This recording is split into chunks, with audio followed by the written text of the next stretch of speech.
Hello guys, welcome to our channel. Today I am going to show you how to disable X without deleting it on iPhone. Okay, so let's get started. Then first of all click on settings, then tap on general and scroll down, click on iPhone storage. Okay, and scroll down and choose your X account.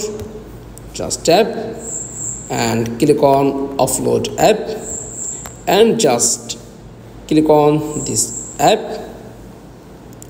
and uploading X will delete the app but keep its document and data. Just tap this option and delete and disable this app. That's all. Thanks for watching. Please like, comments and subscribe. Thank you.